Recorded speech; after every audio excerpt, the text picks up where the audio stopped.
Good afternoon and welcome to the latest Milwaukee Press Club virtual Newsmaker. I'm your host, Milwaukee Press Club President Corey Hess from Wisconsin Public Radio.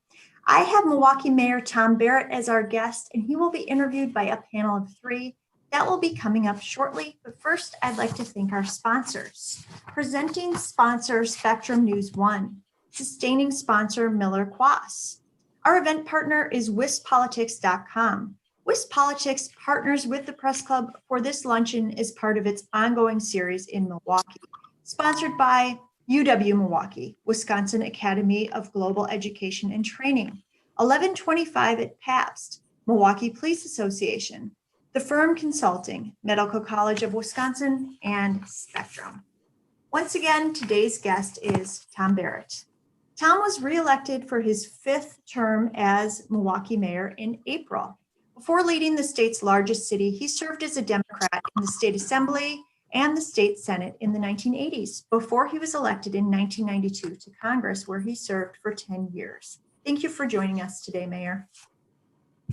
Thank you very much, Corey, and it's a pleasure to be with all of you this afternoon to talk about our city, talk about 2020. And just over the weekend, of course, I saw the 60 Minutes interview between Leslie Stahl and President Trump. I trust I'm not going to leave the room and not come back. I don't have a vice president who can cover up for me if I do, but I know you'll have tough questions, but fair questions, and that's all I can ask for. But I want to start, I'm going to date myself with a rock band when I was growing up, I think it was the Grateful Dead. What a long, strange trip it's been. Because I think as we all look at 2020, whether we follow rock music or not, what a long, strange trip it's been is probably one of the more accurate descriptions of what we are living through and what we continue to live through. But I want to turn the clock back just a few months even before that, because it was late 2019. And as I thought about our city, perhaps I was filled with too much optimism and too much hope, because I was looking at a situation where for the fourth consecutive year, we were seeing our violent crime rates decrease. Our homicides were down again. We had seen a rebound from the Great Recession, and we had 20,000 more jobs in the city. The Bucks were literally chewing up their competition and had a historic win margin in the NBA and looked like they were marching all the way with no bubble towards a championship. And of course, we were getting ready to host the Democratic National Convention for the first time in the history of the state. We were going to have that. We were looking at cruise ships coming to town, just a lot of really good vibes going on. And I was thinking, what could possibly go wrong? And I think we all would agree the answer is everything, because 2020 is unlike any year that I've ever lived through, any year that any of us have lived through. And I go back early in the year. I go back to a tragedy we had in January where a mother and her two kids were killed over on the west side. Early in March, we had the tragic shooting at Miller Coors, where 5 individuals were killed. And then it was just days later, on Friday the 13th, when we had our first diagnosis of COVID-19 here in the city of Milwaukee. That was a weekend where I think we turned our clocks ahead. And that was a weekend of a full moon, if I'm not mistaken.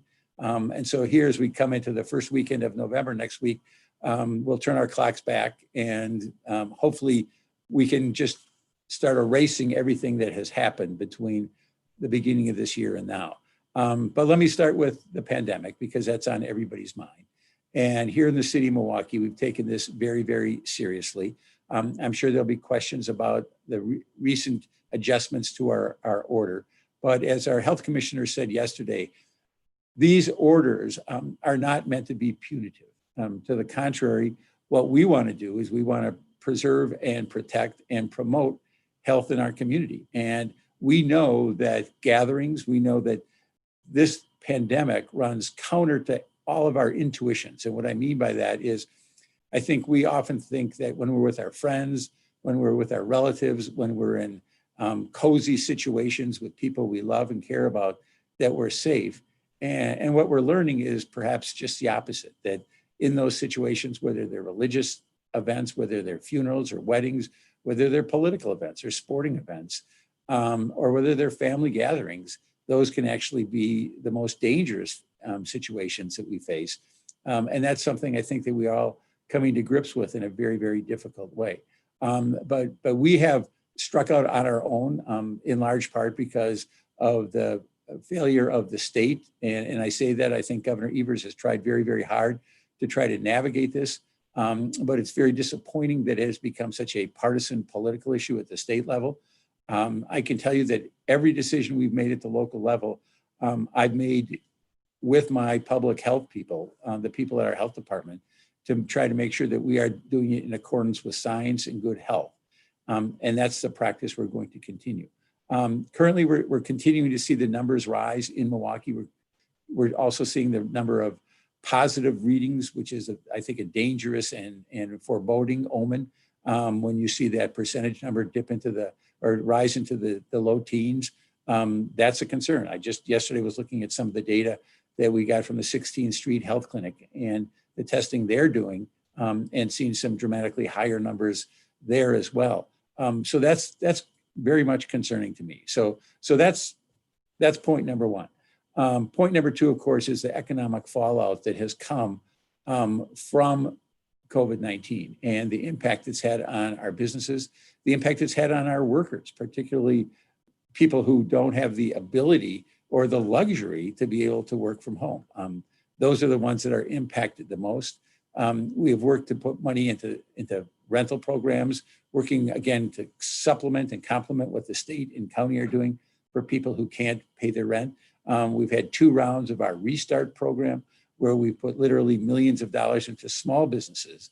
And the reason we've focused on the small businesses is we felt that early on the the early federal program, those who had accountants, those who had lawyers, which tend to be the larger organizations, had more the ability to tap into that money. We have focused much more so on small businesses. And when I say small businesses, I'm talking about businesses with 20 or fewer employees and with annual receipts of less than $2 million, because they really form the backbone of a lot of the neighborhood businesses we have. And I've been pleased that we've been able to take those programs and help businesses in all parts of the city with a lot of racial equity, with a lot of gender equity in mind, because those are priorities for us.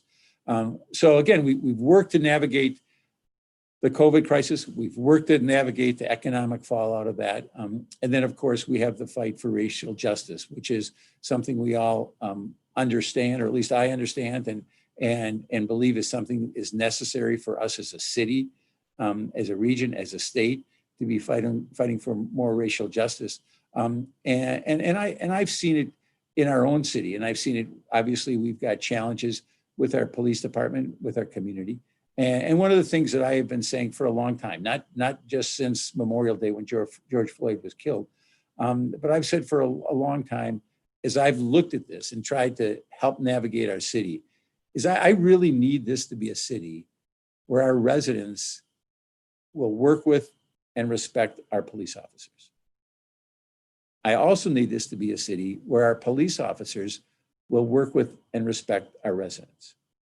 It has to be a two-way street. I describe it similar to a marriage or a long-term relationship, because we are a very diverse city, and we're always going to have populations that are different from people who were here 40, 50, 60, 70 years ago. And we're always going to be a city where we're going to have a police department.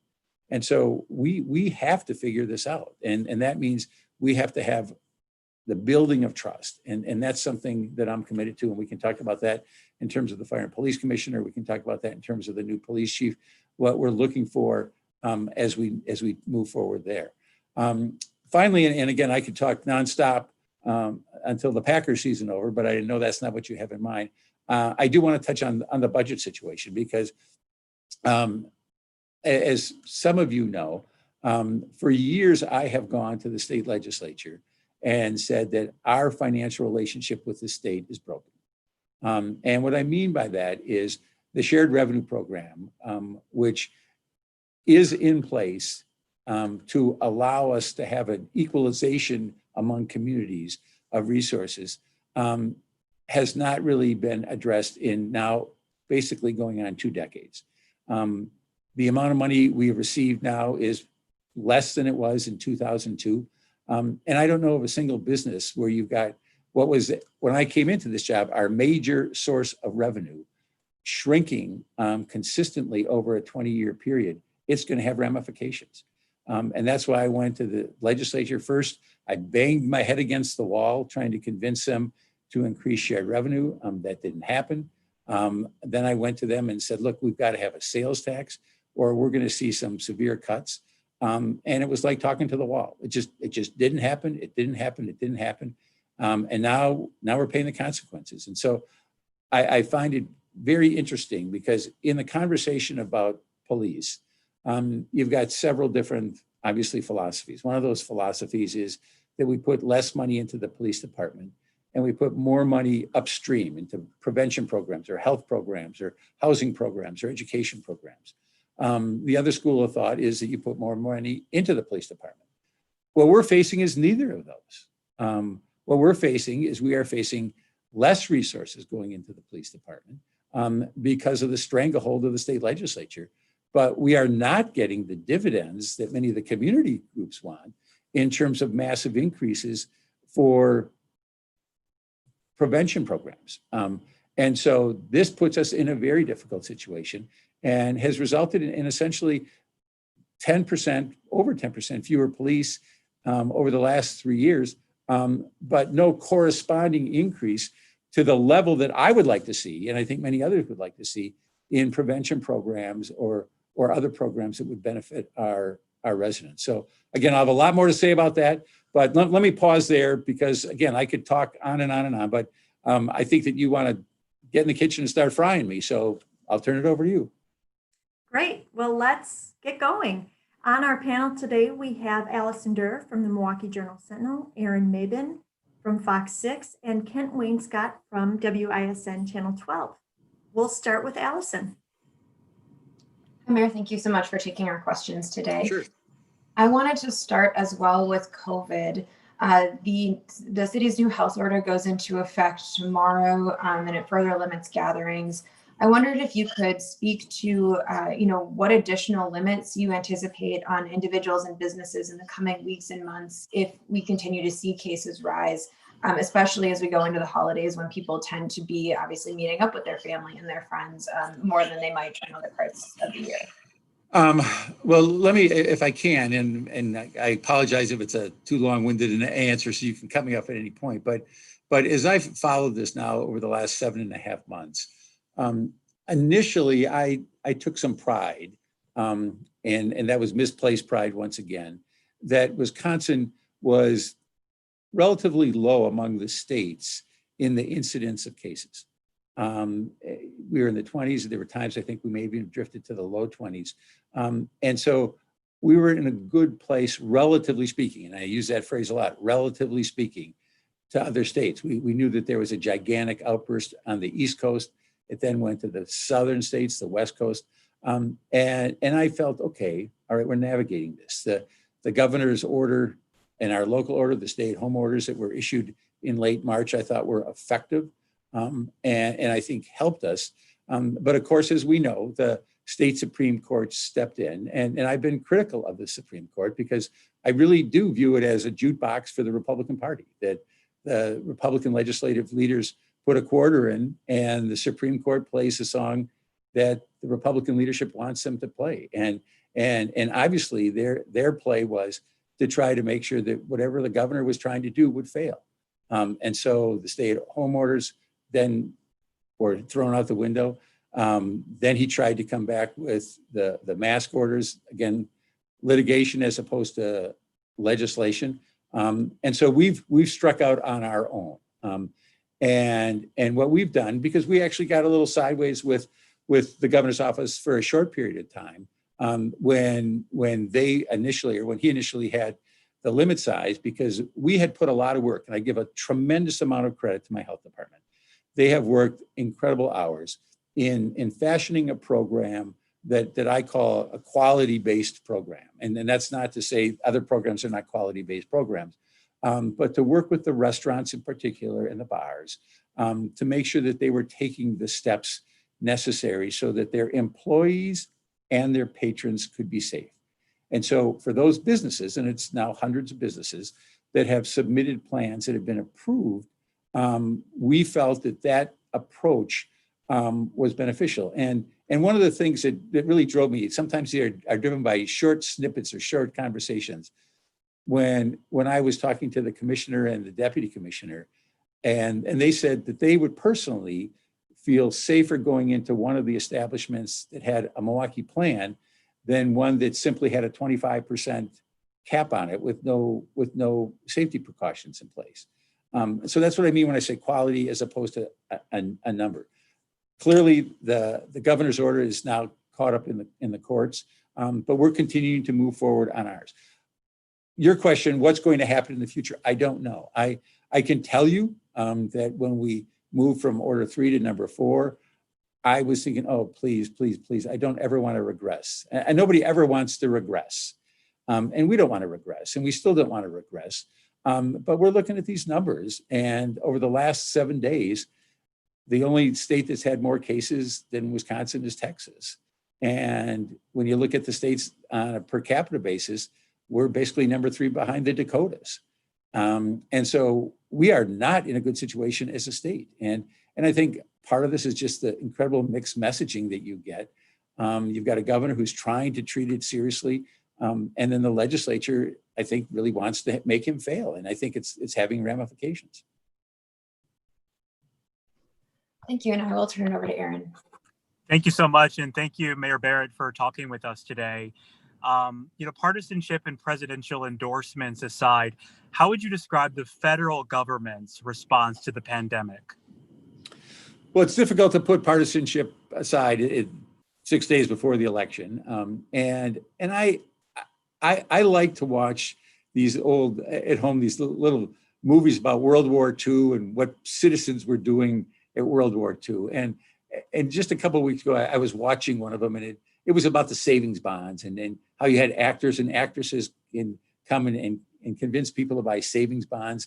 And it was such a patriotic act to support our troops by buying savings bonds.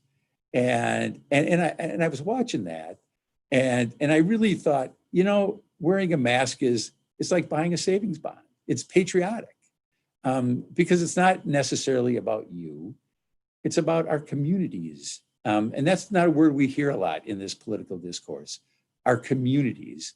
There are elderly people, there are people with infirmities. We have to think about people other than just ourselves. And so you might think you're Superman or Superwoman, or you might think that the government does this much or that much or too little, but geez, come on, why can't we just come together and wear the damn masks? To me, it's a patriotic act.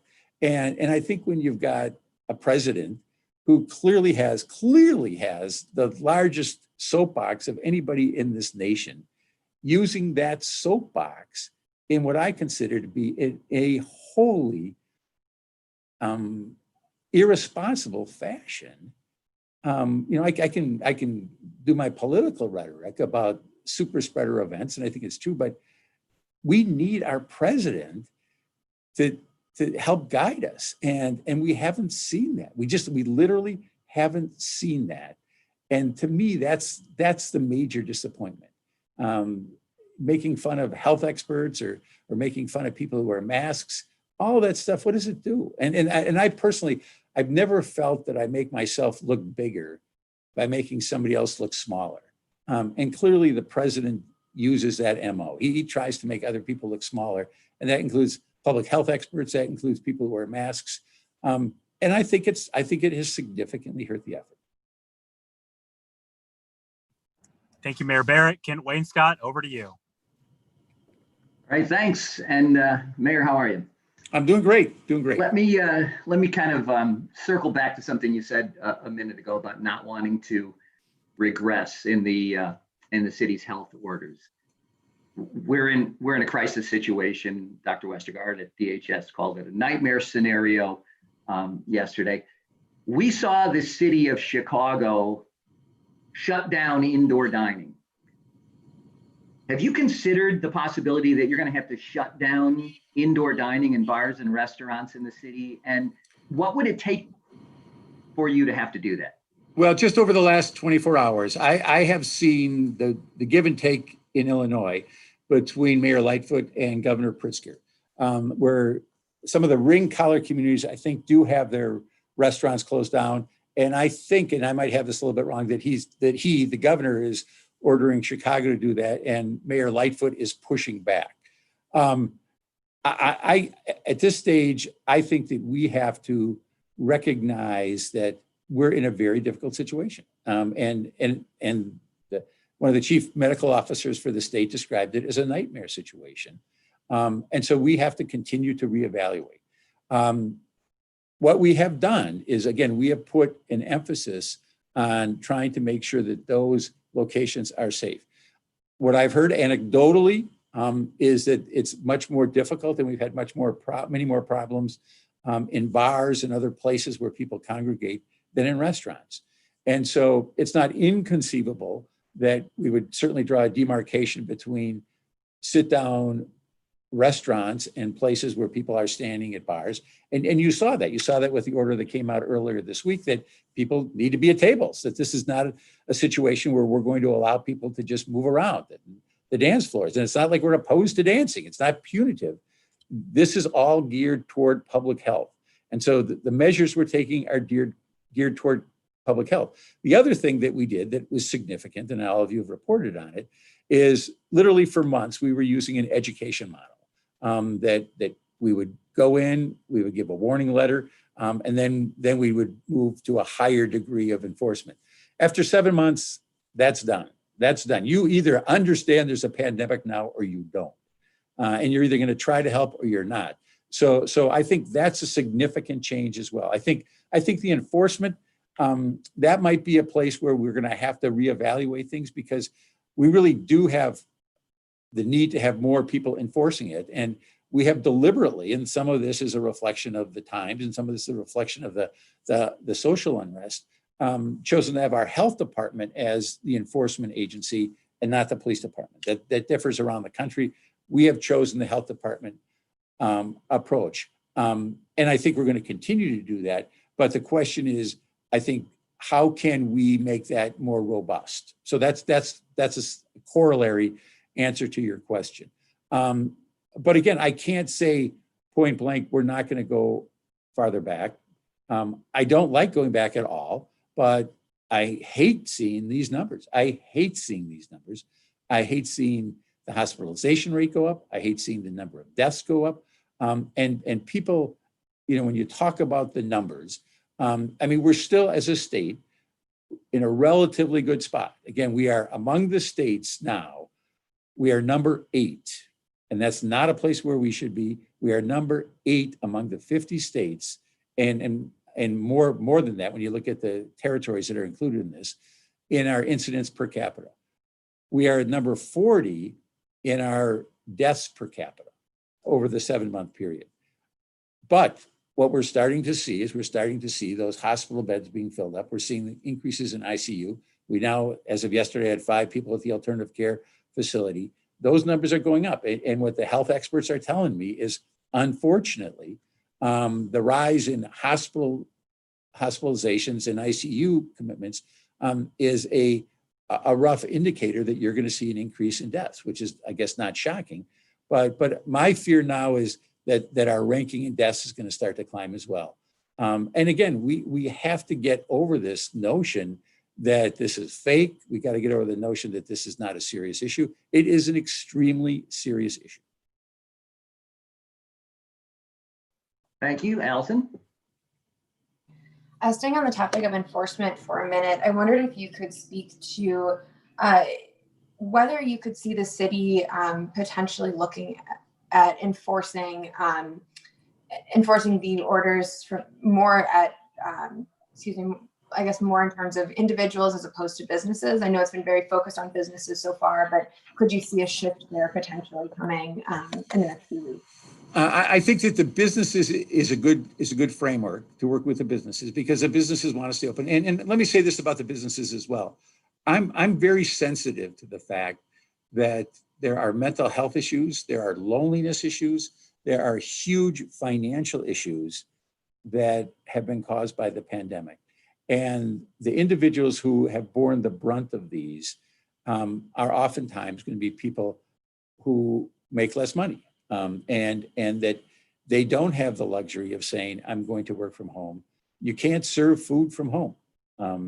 And you can't work in a grocery store from home, and you can't work in a gas station from home. And so a number of individuals, I want to make sure that those individuals are not put in a place where they lose their home because they can't pay their rent. And we know that this is an issue. So of course I want businesses to remain open, but I'm very sensitive to the economic hardships that people are facing. So to your point, I think that where we see the congregating, it's most often in businesses. And we did have a spate of congregating, for example, outside on Water Street maybe a month ago, and we've been able to work with the Department of Public Works to get that under more control. So we continue to monitor that. And I'll say this, among our health department workers, our Department of Public Works workers, our Department of Neighborhood Services, fire, police, library, there's been a real team effort here at the city to try to do what we can to encourage people to comply. But as of right now, I still think that the best route is to be working to make sure businesses that are open comply with the rules that we have put in place. And then I also wondered if you could speak to why the city waited so long to move out of the education phase. I think there have only been a handful of citations issued, but as you said, we are 7 months into this pandemic, and it's constantly in the news cycle.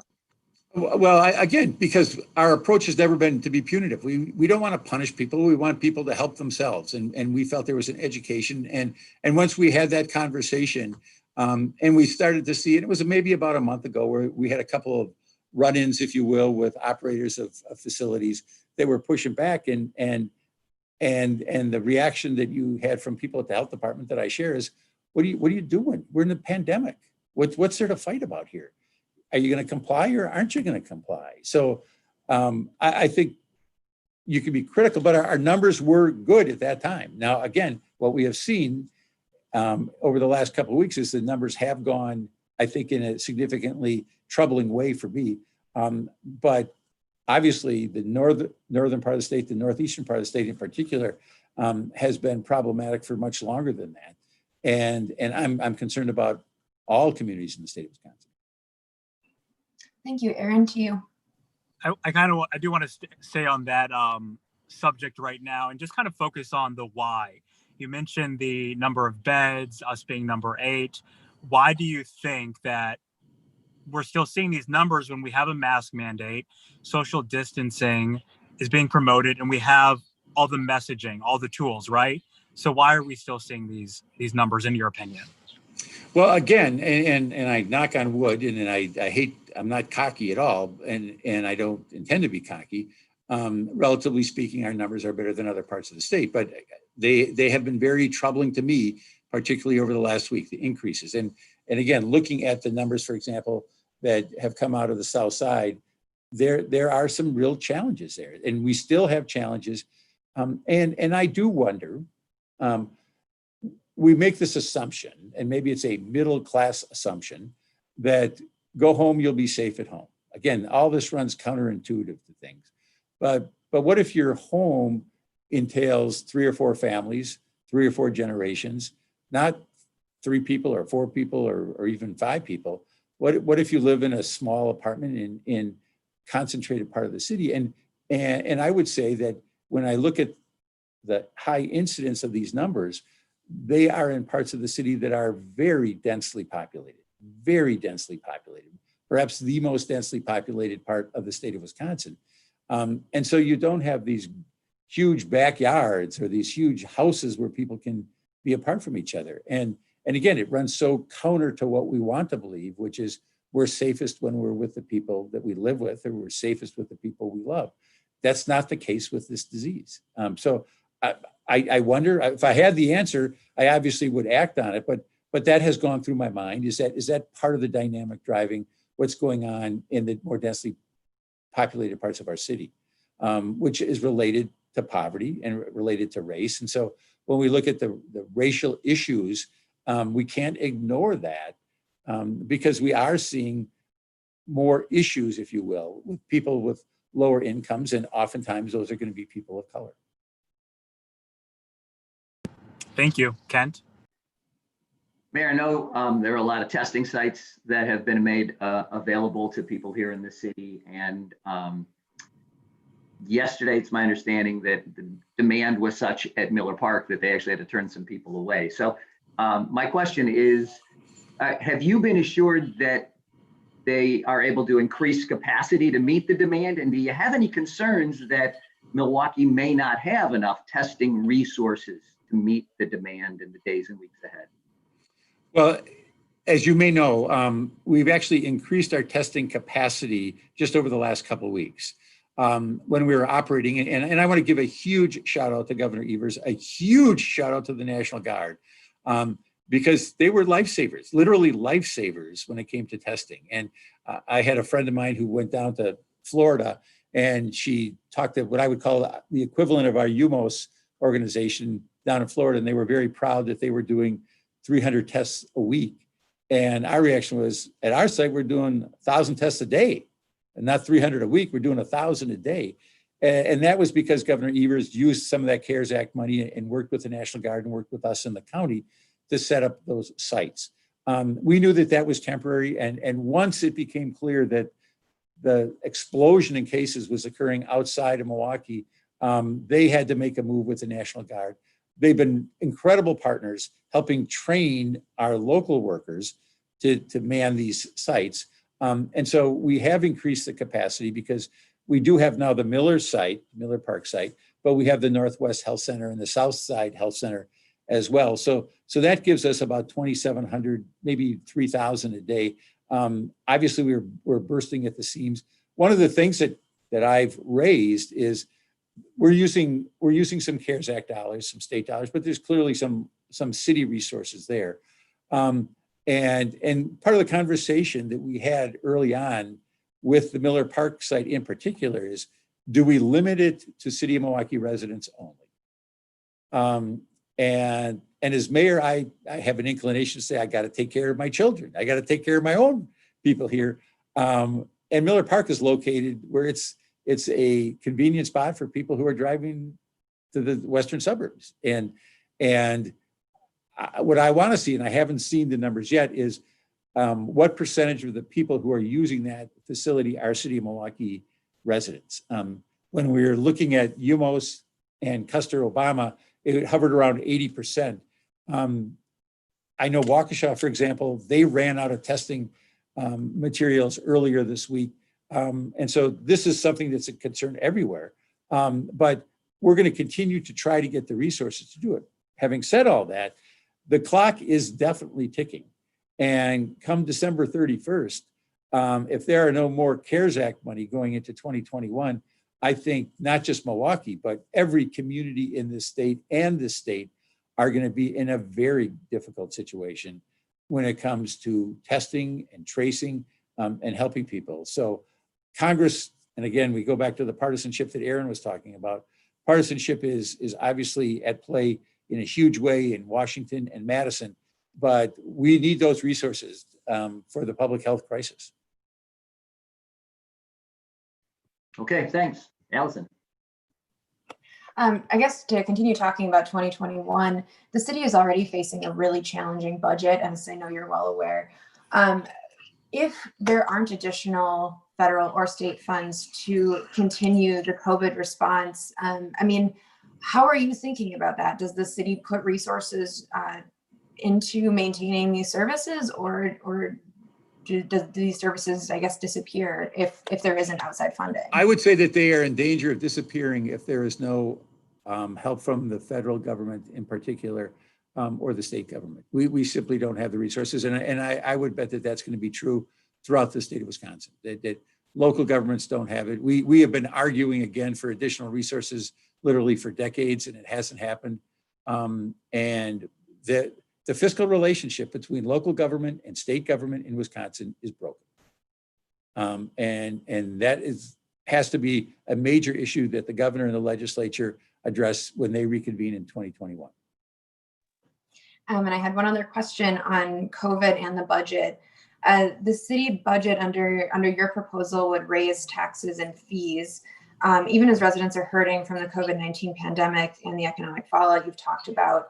Can you explain the rationale there? You know, why raise the wheel tax? Why raise the tax levy even as people are struggling? Well, as you look at the budget, you can see that this is, as I described it when I introduced it, a very sobering budget, because we've lost revenue. For example, the gaming revenue that we ordinarily would get from the Potawatomi is not there. That's a significant amount of money. The amount of money that we gain from our parking structures is down significantly. A lot of these fees have been baked into our budget, and they're no longer there. And so when you look at what the money is spent on in the city of Milwaukee, and this, I'm going to go back to public safety here. For 4 or 5 years in a row, the budget of the Milwaukee Police Department was larger than the entire tax levy for the city of Milwaukee. And that was not because we were adding police officers. One of the other aspects of all of this that has to be addressed is that we do not have the flexibility to control many of the costs in our public safety organizations. So you've got Republican legislators who are campaigning on don't defund the police. They're posing for the holy pictures, and they're tying our hands and giving us fewer dollars. And so just mathematically, it simply doesn't work. And I've said it to them for years. You're going to see fewer police, and they don't believe me. And it's not a philosophical argument. It's a fiscal argument. And we have had our bond rating lowered because we've relied on reserves. And again, you cannot have this broken relationship between local government and state government. Thank you. Aaron, back to you. Yeah, Mayor Barrett, I want to get into the holiday season. It's approaching, starting with Halloween first. What's your message when it comes to trick-or-treating? And then Thanksgiving, Christmas, I know it's a bit far out, but what should people be preparing for? Well, let me talk about that because we've had these conversations. Obviously, we've had the conversations about Halloween, and the decision was made by the health department, and I concur with it that it wouldn't be responsible for us. And unfortunately, the numbers have gotten worse the closer we've gotten to Halloween, and we don't want to put people in harm's way. So I understand the disappointment, and this was not a minor decision. I love Halloween. My family loves Halloween. It's as I say, only half jokingly, for that key demographic of the 5-year-olds to 14-year-olds, it's a key issue. And you don't want to take candy away from babies, but at the same time, we have a responsibility. So I'm hoping people will be creative, and that's the message we've given. Be creative. I'm happy to see that the grocery stores are still selling candy. And I'm hoping that it can be distributed in a very safe fashion. With the holiday tree, we have had that conversation literally several times in this office because we've got construction work that's being done just outside this office about a holiday tree. And several people have suggested that we just forego a holiday tree this year. And I am not going to be the Grinch who stole Christmas. We're not going to have the traditional tree lighting ceremony with hundreds of people. But I think when things are as rough as they are, I think that might be the most important time to cherish the things and that really create a community. And I do think having the holiday tree, the Christmas tree, whatever you want to call it, I think that's a tradition we have had for over a century. And I don't want to be the one that breaks that tradition. So we will have a Christmas tree lighting ceremony. It might be virtual, but we're going to have a Christmas tree, a holiday tree outside City Hall. Thank you. Kent?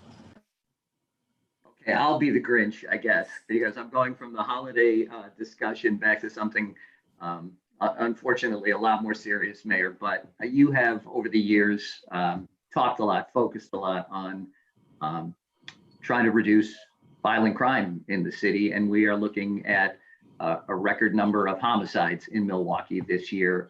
So I guess my question is, first of all, do you feel as though you've stepped back to square one in your approach with trying to address that situation in the city? And how will a change in the administration of the Milwaukee Police Department address that?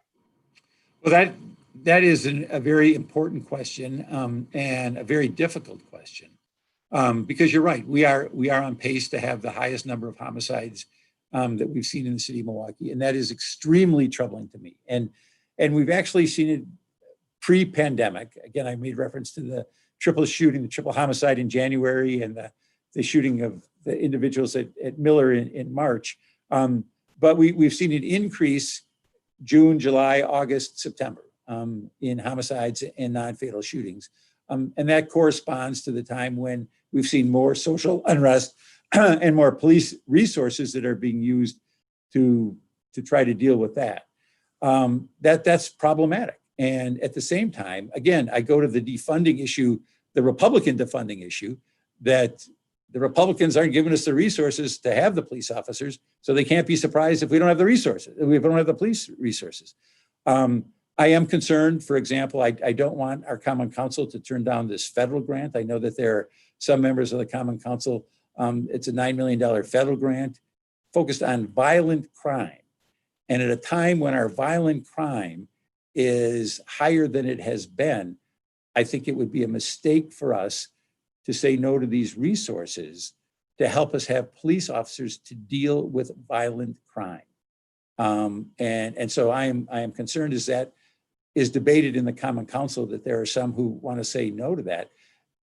I caution those individuals. Saying no to that $9 million does not put a single penny into prevention programs. It doesn't put a single penny into health programs or housing programs. It simply makes it harder for us to respond to calls that we get from our constituents throughout the city of Milwaukee. I think it would be a serious mistake not to take that money. Okay, thanks. Allison, you're up. All right. Mayor Barrett, on a slightly different topic, your administration has seen a string of high-profile and cabinet-level departures in the last few months, from outgoing FPC Executive Director Griselda Aldrete to former Health Commissioner Jeanette Kowalik, former Police Chief Alfonso Morales, and more. Why is there so much turnover and kind of apparent turmoil at City Hall right now? And what does this mean for the city's ability to respond to the really significant challenges that it's facing?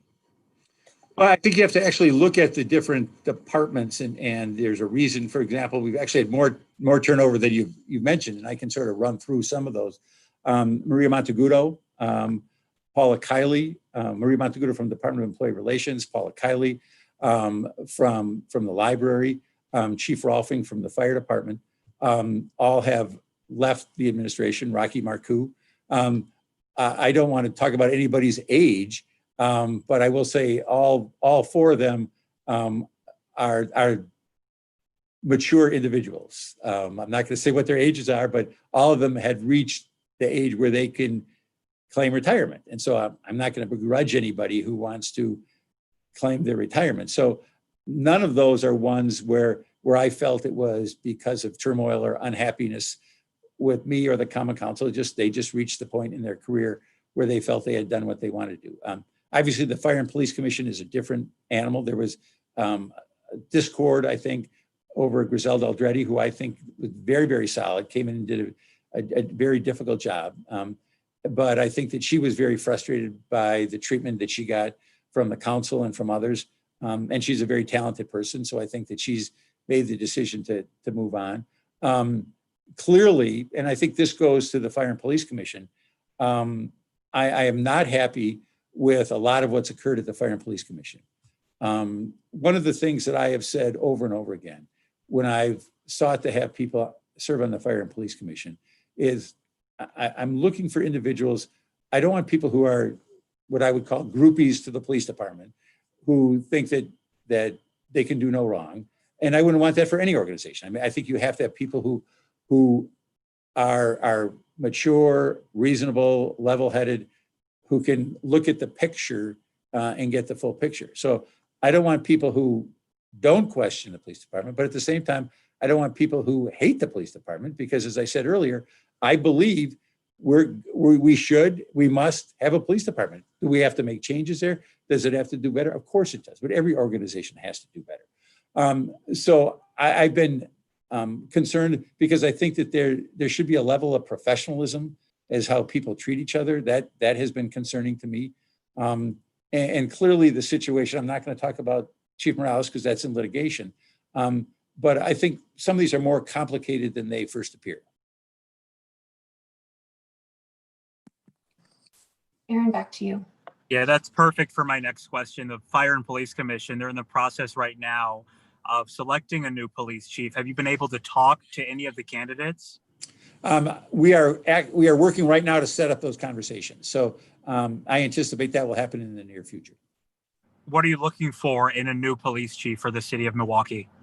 Well, first of all, it's going to have to be an individual who understands that this is a very challenging job. The life expectancy of police chiefs is not great. We obviously had a very long-serving police chief in Chief Flynn, and I think he went through different phases.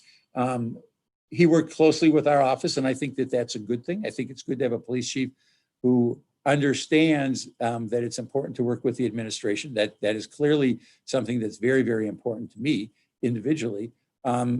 If for no other reason that we're the ones that put together the budget for the police department. And so you're going to have a police chief who understands the fiscal pressures we're under. And that's even before you have the philosophical conversations about what police should or shouldn't be doing. But I think recognizing just how diverse this community is, recognizing how important it is to gain the trust of both the community and the officers. And some would say that's mutually exclusive, that if you gain the trust of the community, you won't have the trust of the officers. I disagree with that. I think the perfect chief would be respected by both the community and the officers. So I'm looking for the perfect chief. All right, thank you. Kent? Actually, I saw Corey on there. Did you want to jump in? I was actually going to jump in. Thanks, Kent. Sure. We have some audience questions that I would like to get to before we run out of time. Milwaukee restaurants, bars, hotels were assured that they could continue operating if they went through the pretty rigorous safety plan. So we've had some people ask about the time and money that they spent to comply with this, Mayor. I know that you did speak for quite a while about the reasoning for rolling back the what you did. I'm sorry, but can you just talk a little bit about that safety plan option and if it's going to be discontinued? Well, again, and I'm happy to do that. And I realized that a number of businesses did make investments, and we appreciate that. And I'm happy to say that a number of restaurants and bars were able to benefit from our Restart programs, where we were able to get them resources. Because again, we want them to be healthy. We want them to continue to do business. And so without a question, that was an issue that we had when we were dealing with the state, that we said to the state, look, a number of these businesses did make these investments. I think in good faith, we have to work with them, and we've done that. And I think that that's important. I would love to make a blanket guarantee that there will be no more changes. But even more than that, I'd love to make a blanket guarantee that COVID-19 is gone. And I don't think it would be responsible for me or anybody else to say, oh, don't worry, it's over with. That's my criticism of the president, is that he's ignored this, and it's only gotten dramatically worse by ignoring it. So, but I do believe that most of the restaurants that have worked with us realize that we are operating in good faith. And I think that that's what they're looking for as much as anything. Okay, thank you for that. Is the city planning for any rioting following the election? We're not planning for any rioting. We obviously, you prepare to make sure that things are under control. I will be meeting with law enforcement and our election commission officials to deal with issues of security on election day. You've seen reports that 5 states have been mentioned as places where you could see militia showing up at polling places or trying to disrupt things. And Wisconsin was one of those states. I don't know that they specifically mentioned Milwaukee. In fact, I think they alluded to the fact that I got the impression it would not be Milwaukee, but I am concerned about this. I'm very concerned about this. And I go back to, I think it was the 2004 election where we had some out-of-state people in, and I'm at a polling place, and they decided to give me, or maybe it was 2008, give me a hard time saying, what are you doing here? What are you doing here? And I felt like Robert De Niro from Taxi. And I said, are you talking to me? I'm the mayor. I'm going to be here to make sure that we've got safe voting. So we're going to do everything we can, both on election day and subsequent to election day, to make sure that we have a peaceful city. Okay. Is there a plan for warming shelters and or our buses as the COVID-19 cases continue to rise?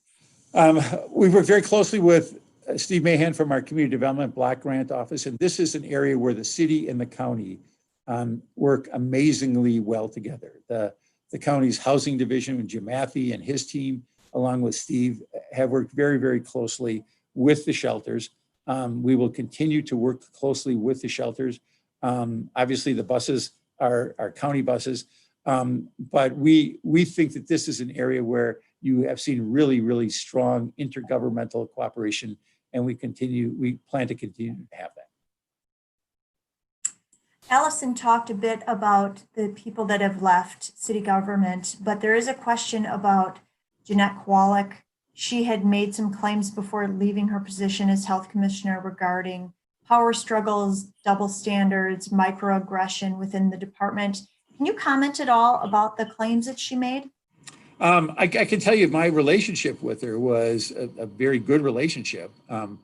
It was it is a very, very, very challenging time. There's no question it's a challenging time, but keep in mind, she was also referring to the frustrations that she had that I share with the legislature not responding in a fashion that we think is in the best interest of people in the state, the courts. There's been a lot at play that has been outside our control. And then you've got differences, and sometimes there are personality differences within the city and suburban partners or state partners. And that can be challenging to navigate. Okay. And one more, how do you think that the Milwaukee Police Department responded generally to the protests this summer? I would say that there were the 2 points where I was most concerned. It may have been the Saturday or Sunday, and bear in mind, the Saturday that it began, I had a phone conference with the governor and the county executive, the police chief, the sheriff, and that was when we had the National Guard come in. I think it was 125, and we had them for Saturday night, Sunday night, Monday night, Tuesday night.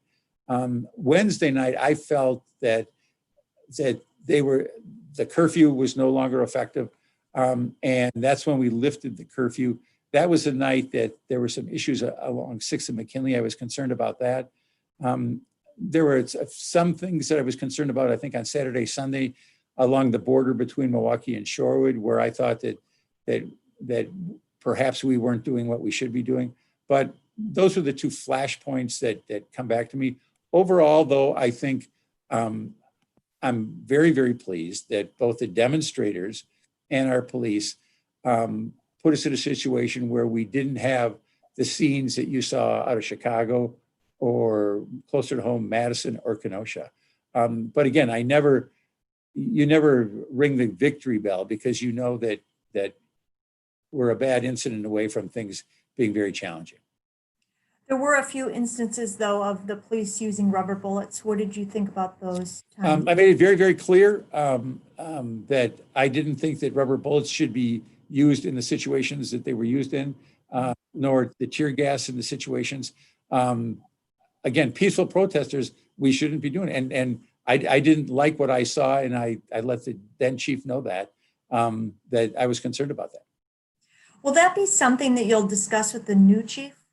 I'm sure it will be. And the Fire Police Commission will as well. Okay, thank you.